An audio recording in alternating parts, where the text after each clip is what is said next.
தவ காலமும் வசந்தமும். இயேசு சொன்ன முதல் வாக்கியம், மானிட மகன் மாட்சி பெற வேண்டிய நேரம் வந்துவிட்டது.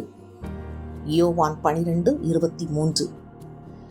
யோவான் நற்செய்தியில் நேரம் வரவில்லை என்ற வார்த்தைகள் மும்முறை சொல்லப்பட்டுள்ளன. கானாவில் நடந்த திருமணத்தின் போது மரியா அவரிடம் திராட்சை ரசம் தீர்ந்துவிட்டது என்று சொன்னதும் இயேசு அவரிடம், அம்மா, அதை பற்றி நாம் என்ன செய்ய முடியும்? எனது நேரம் இன்னும் வரவில்லையே என்று முதல் முறையாக சொல்கிறார். மீண்டும் யோவான் நற்செய்தியில் 2 இடங்களில் அவருடைய நேரம் இன்னும் வராததால் யாரும் அவரை தொடவில்லை, அவரை பிடிக்கவும் இல்லை என்று வாசிக்கிறோம்.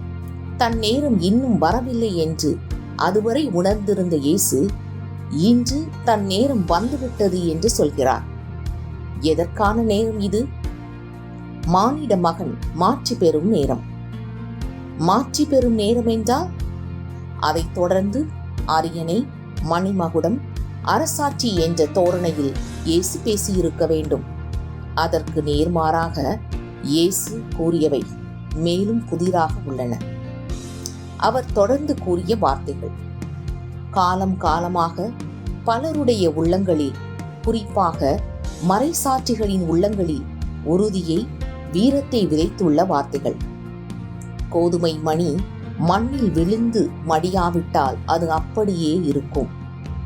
அது மடிந்தால்தான் மிகுந்த விளைச்சலை அளிக்கும் என உறுதியாக உங்களுக்கு சொல்கிறேன். யோவான் 12:24. கோதுமை மணி படைக்கப்பட்டதற்கு முக்கியமான 2 காரணங்கள் உள்ளன. ஒன்று, அது மாவாக அரைக்கப்பட்டு உணவாக மாறி வேறொரு உயிரை வளர்க்க வேண்டும், அல்லது அது விதையாக மாறி தன் இனத்தை பெருக்க வேண்டும். இந்த 2 காரணங்களும் நிறைவேற கோதுமை மணி தன் சுய உயிரை இழக்க வேண்டும்.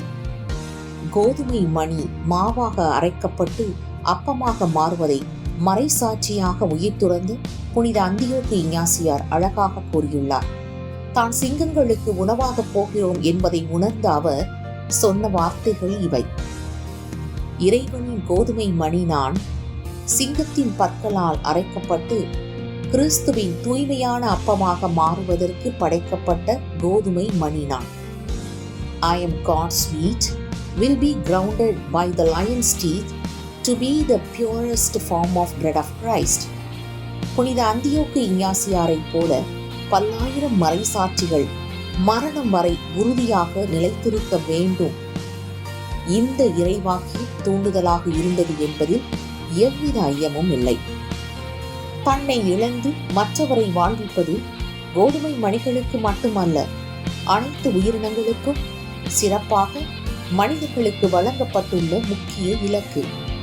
மண்ணில் விழும் விதைகளாக மாற நாம் அழைக்கப்பட்டுள்ளோம் என்பதை சிந்திக்கும் போது ஓர் உவமை நம் நினைவில் தோன்றுகிறது. உலக அமைதி எப்போது வரும் என்ற ஏக்கத்துடன் வாழ்ந்தனர் ஓர் இளைஞனும் இளம் பெண்ணும். ஆனால் இவ்வுலகம் ஒவ்வொரு நாளும் மோசமாகி வருகிறதே என்ற விரக்தியினால் மன அமைதியை இழந்து தவித்தனர். இருவரும் ஒரு நாள் ஒரு கடைக்கு சென்றனர். அந்த கடை சற்று வித்தியாசமானதாக இருந்தது. கடையின் உரிமையாளர் இயேசு என்பதை இருவரும் உணர்ந்து அவரிடம் சென்று, இங்கு நீங்கள் என்ன விற்கிறீர்கள் என்று கேட்டனர். இயேசு அவர்களிடம், உங்களுக்கு விருப்பமான அனைத்தும் இங்கு உள்ளன. நீங்கள் கடையை சுற்றி பாருங்கள், உங்களுக்கு விருப்பமானவற்றை குறித்து கொண்டு என்னிடம் வாருங்கள் என்று சொல்லி அனுப்பினார். இளைஞனும் இளம் பெண்ணும் கடை முழுவதும் சுற்றினர். அவர்கள் விரும்பி தேடிய பல பொருட்கள் அங்கிருந்தன. அமைதியான உலகம், பசியில்லாத பூமி, போரற்ற சமுதாயம், சுத்தமான காற்று, தெளிந்த நீர், அன்பு நிறைந்த குடும்பம் என்று அவர்கள் ஏங்கி தவித்த அனைத்தும் அந்த கடையில் அடுக்கி வைக்கப்பட்டிருந்தன. தாங்கள் அதுவரை வாழ்வில் தேடி வந்த அனைத்தும் தங்களுக்கு உடனே கிடைத்துவிடும் என்ற ஆவலில் அக்கடையில் இருந்து அனைத்து நலன்களையும் குறித்து கொண்டு இருவரும் இயேசுவிடம் திரும்பிச் சென்றனர். அவர்கள் தந்த பட்டியலை கண்ட இயேசு புன்னகையோடு ஒரு சில பொட்டலங்களை அவர்களிடம் தந்தார். இவை என்ன என்று அவர்கள் கேட்க, இயேசு இவை அனைத்தும் விதைகள் என்று சொன்னார்.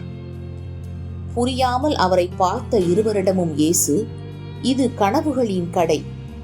நீங்கள் குறித்து வந்த கனவுகள் அனைத்திற்கும் தேவையான விதைகள் இந்த பொட்டலங்களில் தான் உள்ளன.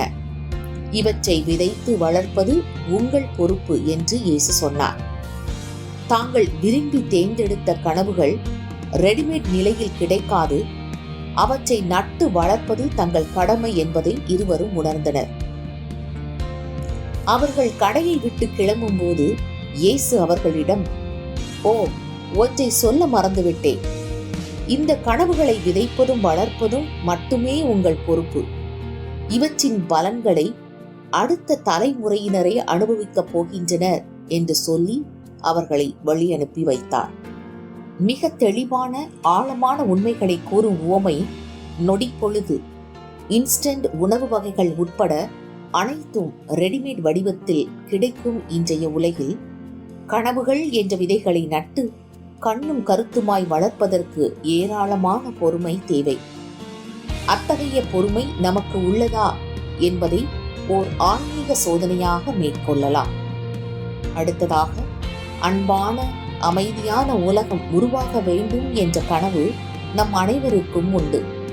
இந்த கனவு ரெடிமேட் சரக்காக நம்மை வந்தடையாது.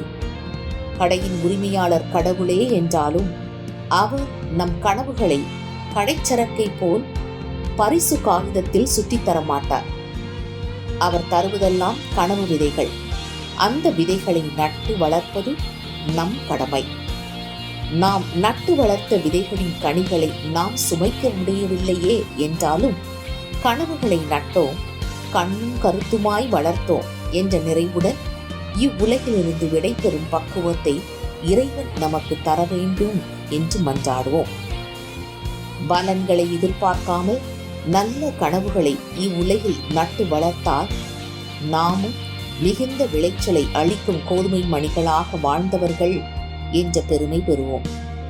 இதையே இயேசு ஒரு சவாலாக இன்று நமக்கு முன் வைக்கிறார்.